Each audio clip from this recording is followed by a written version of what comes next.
At Bible Society, we're about building Bible confidence in the church and changing the conversation in our culture. I love Ekklesia, coming to Ekklesia. And Lucy, the worship, it's always awesome every year. And I just want to thank Chris, Mark, and Lucy, thank you for that wonderful delivery. It was great. Naomi, Jenny, thanks for that. Really good. Now, before I start, usually when I start speaking, if you've heard me before, I like to quickly share about the accent you hear. Now, the accent you hear today is 75% Nigeria, and then 5% East London. Another 5% Southwest London. The last church I was in last 2 weeks, close to Manchester, the vicar actually told me, I thought I heard about 2% of American accent. Now, out of the 75% Nigerian accent, 60% is Edo, and the remaining is Yoruba accent. But the balance of it all, I'm trying to figure out where that is from. So I'm glad to be here to just share with you. And I think the first time I got to London, I flew into London in the early 80s, it was so cold, gray. And you won't believe this, London was so quiet for me. You won't believe that. But if you've ever been to Lagos, you know what I mean. Anybody been to Lagos here? You know what I mean. London was quiet, but that you'll be surprised about that. And I was not warmly dressed, but you know what follows next. So today I'm just going to be speaking on unleashing the power of intercultural dynamics to fulfill the Great Commandment and the Great Commission.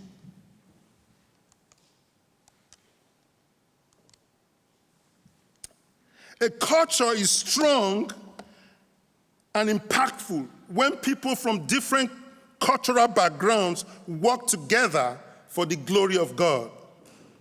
But on the other hand, the culture becomes weak and ineffective when people of churches work against each other and prioritize their own interests. So what is intercultural church? Basically, I've put together a diagram which looks at the why, who, how, and what. On why, this is not just about political correctness. It is what the church is about. It is a foretaste of heaven. Revelation 7:9. People from all nations, all backgrounds, before the throne, worshiping. The purpose of the church, why does the church exist?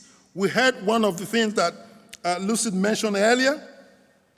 And I want to kind of say the Great Commandment, the Great Commission.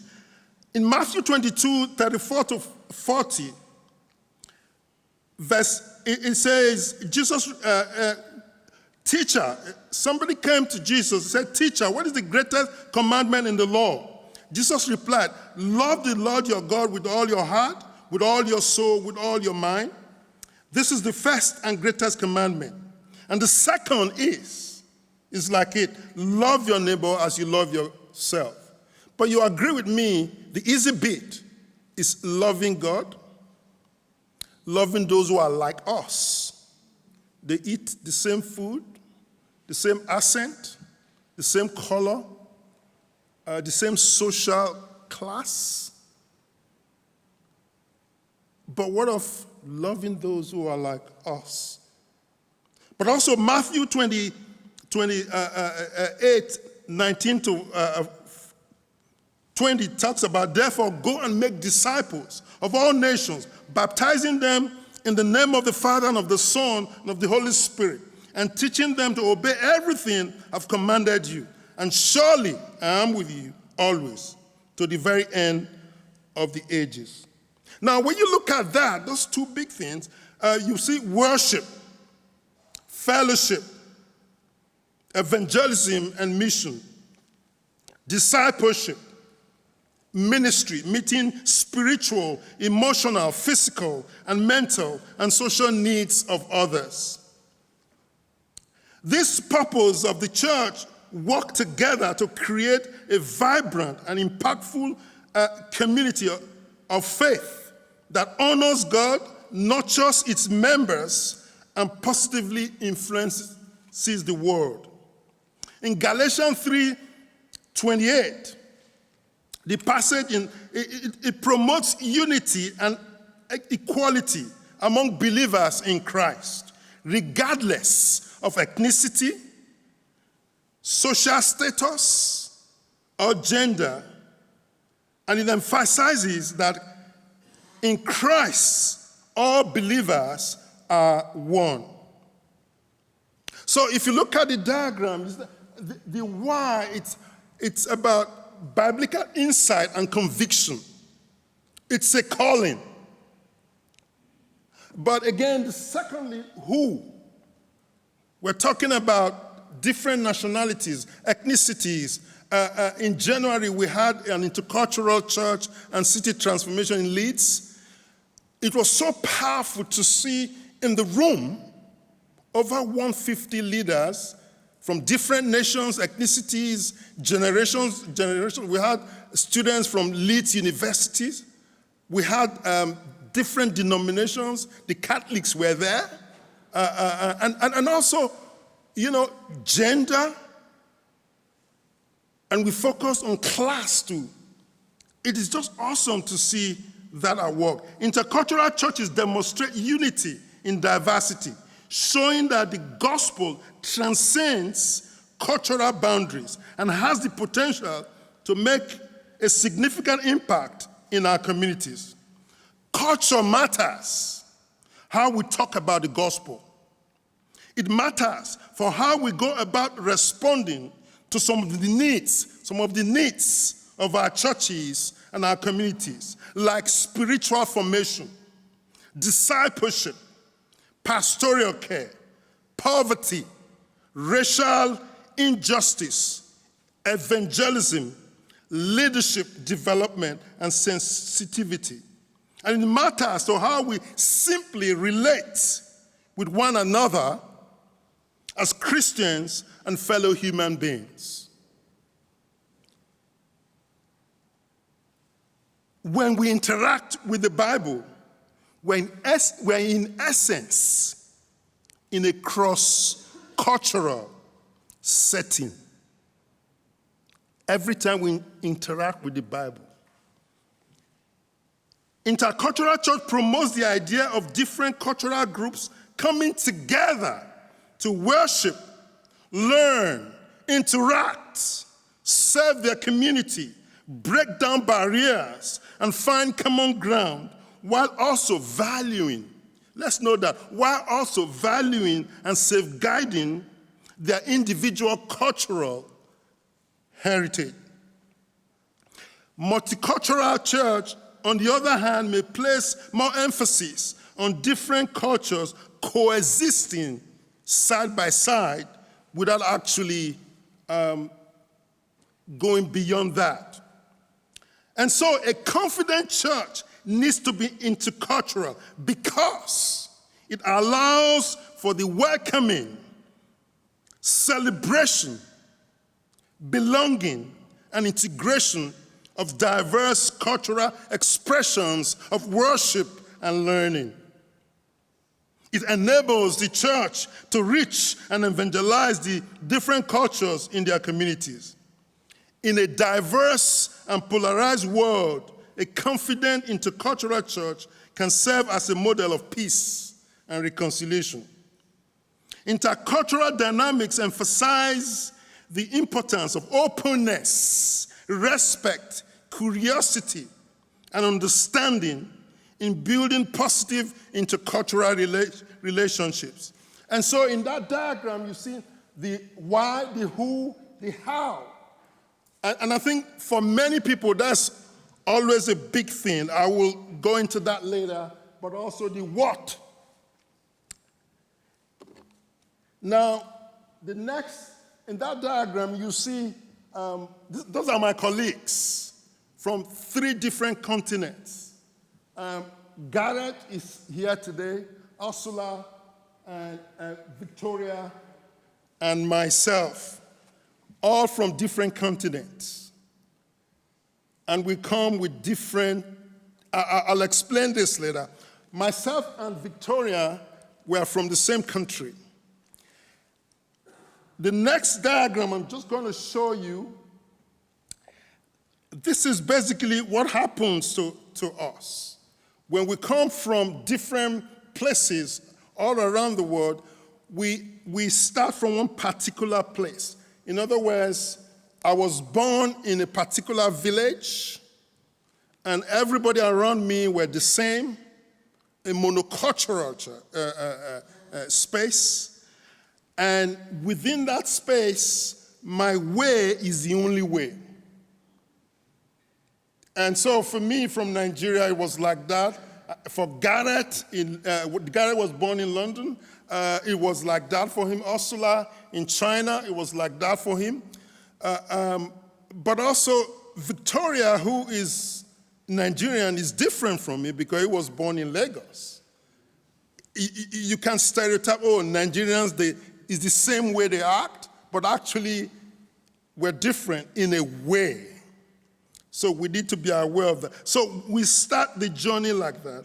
And as I paint this picture, I will also tell a story about a church, how we need to move on with this. And then you've got the second step, which is bicultural,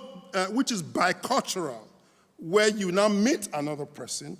In other words, I know their way, but mine is better. You connect with that. Mine is better. And then the next stage is multicultural, my way and their way. In the bicultural, which is second stage, polarization happens. And in the third stage, there's minimization and acceptance. My way and their way, but nothing moves beyond that, multicultural. But intercultural is our way, the calling to love ourselves, the calling, and that's the Christ way, the kingdom way. And all individuals and churches, they start from the bottom. I'm not just going to be talking about concept here today. With my over 25 years of experience working in intercultural churches in England, having chaired the London Baptist Mission Strategy Forum, and facilitated many intercultural worship, and having written my book, Building Cultural Intelligence in Church, and currently working with Bible Society and Gather Movement in reimagining mission in the UK, I will share a practical insight and a story weaved together from my experiences in these roles to explain the concept of intercultural dynamics in the church. As you listen to this story, what stage are you on this journey? The church in this story, as a church leader, I want you to connect with it, enter this story as an observer, as a pastor. The church in this story started at the bottom of the diagram above, and this probably would have been before I came to the UK. When it was established, they were all English whites. The wider community where they were all white English, monocultural. My way is the only way. And later on, the Windrush generation came into the country. Many churches did not welcome them. This particular church, which I will call XYZ church in this story, did somehow welcome them, but with some limitation. So they had few Caribbean blacks. And then that moves to stage 2, bicultural, my way and their way. So for many years, the church had thrived as a close-knit, divided community, holding onto their traditions and cultural practices. Are you with me? With every race in their silos coexisting together. And then later on, Africans came in big numbers. This was when I entered the scene. However, 15 years ago, as the city around them became more diverse, the church leadership realized the importance of embracing intercultural dynamics and opening their doors to the broader community. They established a clear vision to build an intercultural church. The decision to become an intercultural church was met with mixed emotions. The leaders knew that in order to fulfill the true purpose of the church, they needed to bridge the gap between their bicultural congregation and the vibrant diversity of the city in which God has called them into. They formed a team comprising members from different backgrounds to guide the church through this transformative journey. Their aim was to reach out to different ethnicities, marginalized, the working class, the young adults, and also men that were absent from the church, because there were so many women in the church, and men led the church. But they knew for this to succeed, they needed to start from within. How do they create an environment of welcoming, belonging, and integration? The team organized a community social evening to foster intercultural understanding and connection. They invited members of various cultural communities within the church to share their stories and music at a Sunday special service. At first, some members were not interested. They were hesitant and uncomfortable. With these new experiences leading to some resistance, in an effort to further embrace cultural diversity, the church held an international Sunday where different songs in different languages were sung. And members were encouraged to dress in their native attire. They also shared food from different cultures and invited musicians. The buildings was decorated with colorful lights to create a festive atmosphere. Although this initiative attracted more young and working class people to attend on these Sundays, they did not return on other days or integrate into the church community. The team realized that building intercultural church requires more than just superficial gestures. They needed to address the underlying challenges and the misconceptions that hindered the congregation from fully embracing cultural diversity. They also realized that despite all they were doing, many people did not feel welcome or belonged. The pastor also noticed that a particular subculture within the church did not engage with the sermons. And as the church community began to learn and grow together, they faced moments of tension and a misunderstanding. Some members thought that the church was being taken over by strangers. But also few loved the cultural diversity. Cultural differences brought about clashes in worship styles, language preferences, and then later on, Asians joined the church. And when the pastor called a meeting, most people from the global south did not attend, only English members. Many new visitors expected members to reach out to them and engage with them. The number of attendees at the midweek contemplative prayer meeting was very low, with only a few white members attending, despite people expressing a desire to pray. In view of these challenges, they set up special prayer team to pray specifically for this intercultural work in the church. To tackle these challenges, the team also invited someone with experience in intercultural dynamics to guide them through an intercultural learning journey. This journey started by leaders doing an intercultural, a cultural intelligence self-assessment. With the cultural intelligence feedback report from the self-assessment, a workshop was held where they debriefed the assessment results and identified areas for growth. With the report from the self-assessment, they were able to determine those who had interest and those who had not for this journey. They were able to unpack their cultural differences, worldviews, and perspectives, and how each culture interacts with other cultures in the church and outside the church. This section provided the congregation with the tools to navigate the complexities of intercultural dynamics and challenge their preconceived notion. In the next slide, we see how they were able to unpack what I call the visible aspect of culture and the invisible aspect of culture.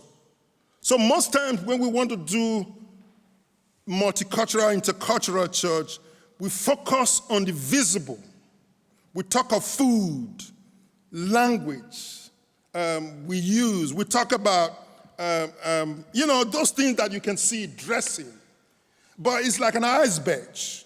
You know, an iceberg, you can scrape the top. You think you've solved it. And if you're in a ship and you're coming, you remember a ship that sank, the first, there's an iceberg and it sinks. So there is the invisible aspect of culture, which is very key. And you see that in the next diagram. So during this workshop, they knew where each of them stood with regards to these cultural values as a result of the self-assessment they did. Like the invisible, and there the invisible aspect of culture, there are values, how people manage space, time, communication styles, individualism versus collectivism, low power distance, and high power distance. In the workshop, they heard about taking baby steps. And I need to stress here that culture shapes how we read and interpret the Bible. Culture matters greatly how we interpret the Bible. In my book, Building Cultural Intelligence in Church and Ministry, I wrote of a research by Mike Powell. And in that research, in the story of the prodigal son, he asked some students and pastors from three different continents.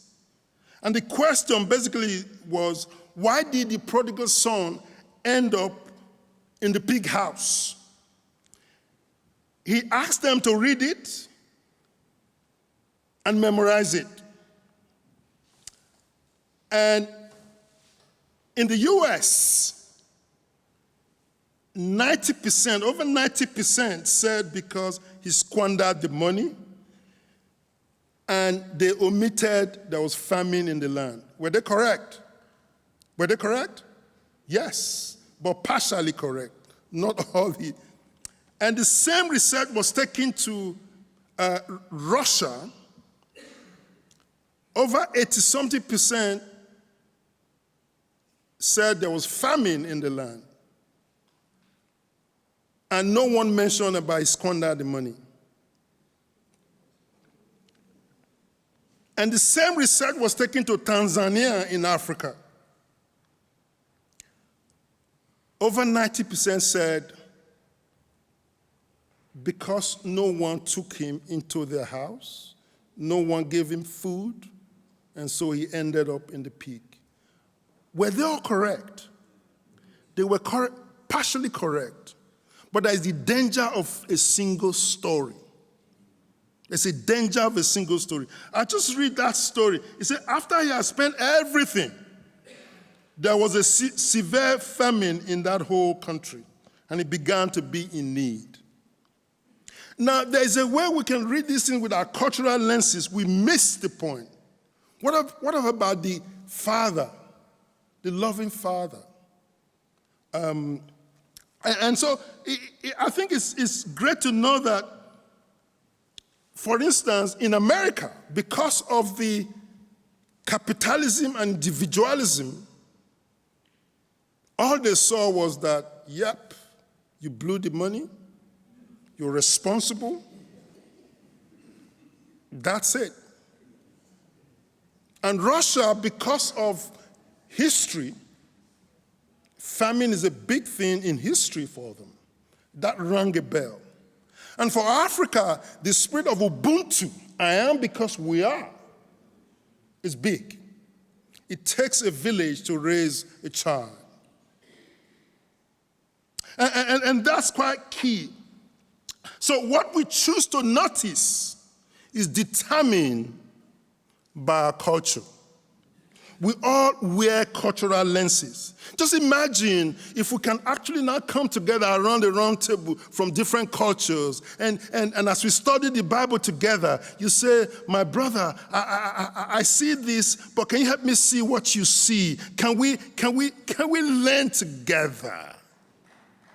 Can we learn together rather than one culture doing this for the other? It's time for us to do it with each other. We are called to complete each other and not to compete with each other. At the end of this workshop, I continue my story. Everyone was made to write a development plan on how to improve and engage based on the findings from the survey and what they learned from the cultural intelligence training. The leadership discovered that not all cultures like contemplative prayers sections. Some cultures like it hot. And so what they did, they set up another prayer group, midweek prayer. And the next day, the contemplative and the hot one, a lot of members went in. But you see, what was surprising, because this is a real case study, what was surprising for me, in my head, I thought that all the English would go to contemplative side, and all the blacks would go to, but actually there were 3 white ladies who were extroverts. So there's something about personality. Let's not culturalize everything. And so they went to the loud one, and then there was a Caribbean lady who later started praying with the contemplative. It was about personality. So there's a bit of that. And so they discovered that. And then they decided to introduce, as they introduced another prayer, it helped the whole church. It became clear that not all cultures played significant role, but personality was involved. And again, about the pastor's sermon, he thought many were not engaging, particularly an Indian family. Every time he preached, there's this Indian family, they always shake their head. and he thought that they were disengaged. And the pastor was very disturbed. He had always thought that they hated his sermon. So during this workshop, he remembered what the trainer had said about cultural intelligence non-verbal actions as it differs from different cultures. How Asians sometimes shake their head when they listen. After the training, he approached the family to discuss something he had noticed. Of course, they told him, "No, we love your sermon." It was a sign of approval. And the pastor also discovered that the reason other ethnicities did not come to church meetings was because they came from high-power distant cultures. In other words, in high-power distant cultures, you are the leader, get on with it. You are put in there to get on with the job. Whereas in low-power distant cultures, people want to make decisions together. So if you've got Africans and other cultures that don't come to church meetings to make decisions, don't think that they're not interested. Majority of them, they see you as the pastor, get on with what you have to, what you've been called to do.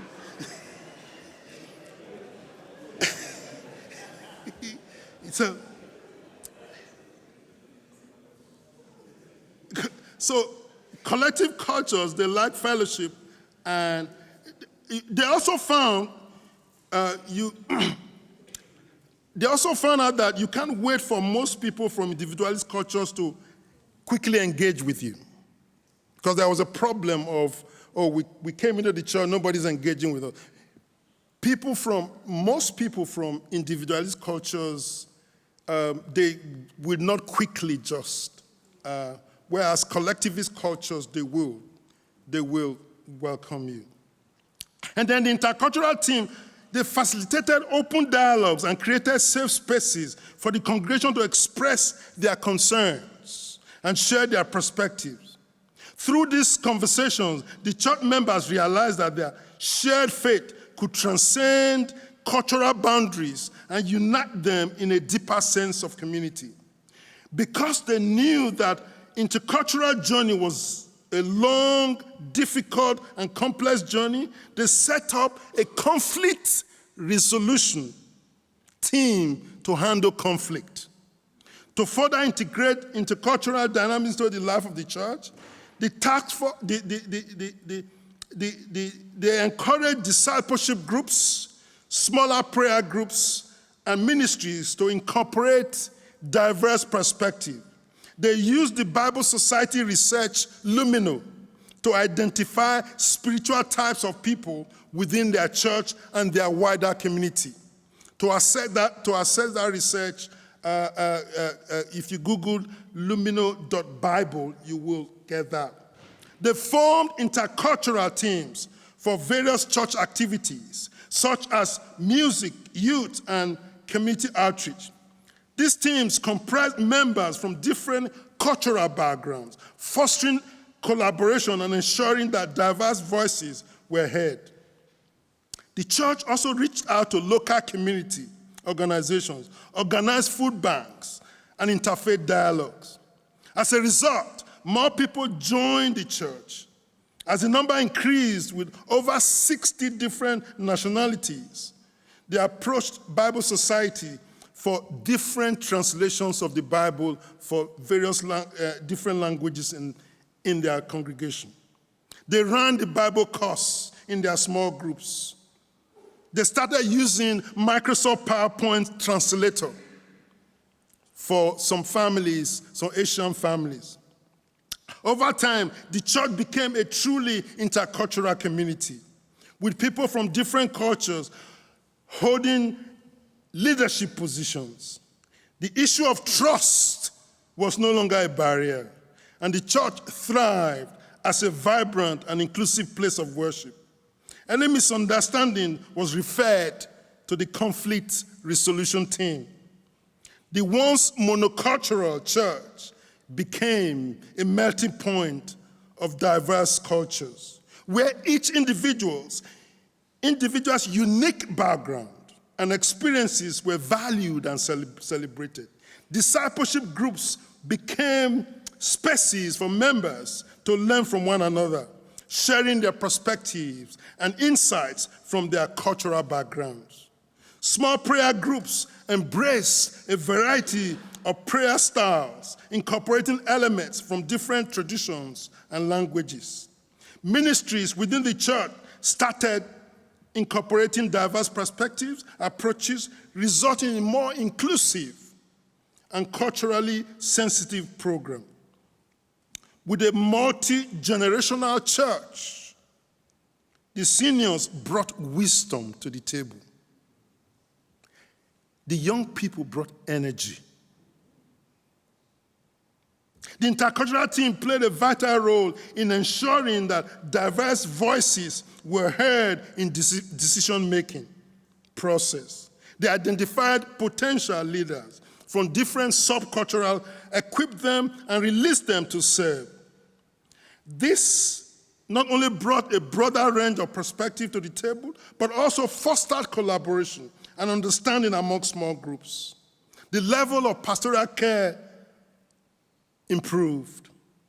The transformation within the church was not without its challenges. There were moments of tension and misunderstandings as cultural differences occasionally clashed. However, the church leadership and intercultural team were committed to fostering open dialogue and creating safe spaces for honest conversation.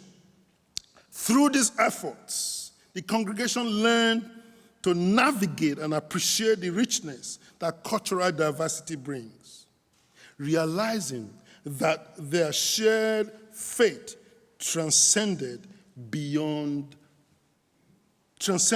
cultural boundaries.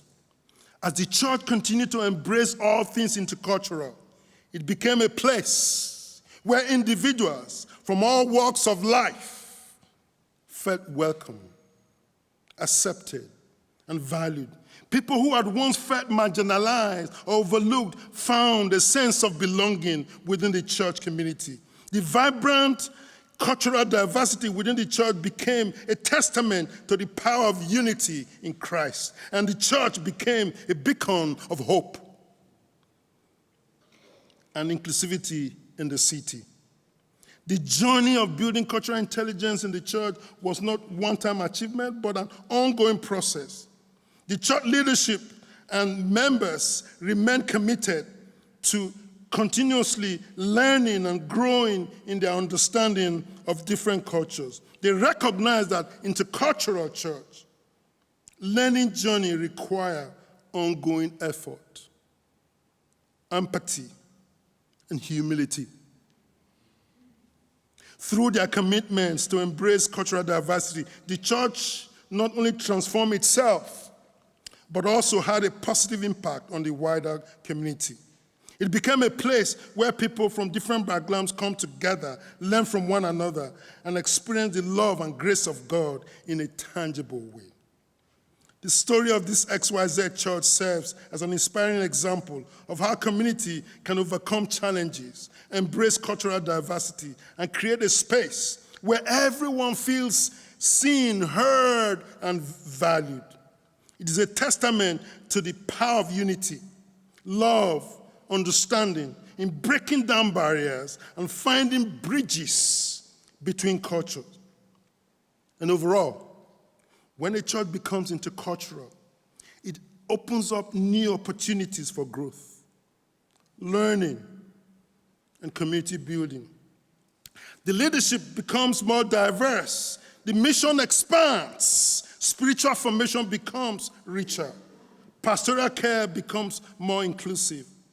And teaching becomes more contextualized. And let's see something the church did together, a short video in their community. Right, yes, it is really lovely to be here. It's an absolutely beautifully glorious day, and it's as though everybody in the community has just come out today to enjoy the event, enjoy the sun, and just looking around and seeing so many different people from the community, so many different cultures, so many different colours, all the children, and people are just talking to each other. They're lining up in the queues for the face painting, and mothers from different cultures are talking to each other. The children are running around, they're talking to each other in the food queue. It is just absolutely wonderful to see everyone coming out and just enjoying and being with each other. And of course, there's a lot of people that live in the community that are very isolated for all different reasons. They've got no family nearby, or they've migrated from a different country, and they don't really have the sense of community that maybe they once had. So coming out to something like this is just really, really giving them that sense of community and giving them something to look forward to. And of course, teaching the children that there is a community out there where we can just all be together and just have fun and share and laugh and of course enjoy this glorious, glorious sunshine.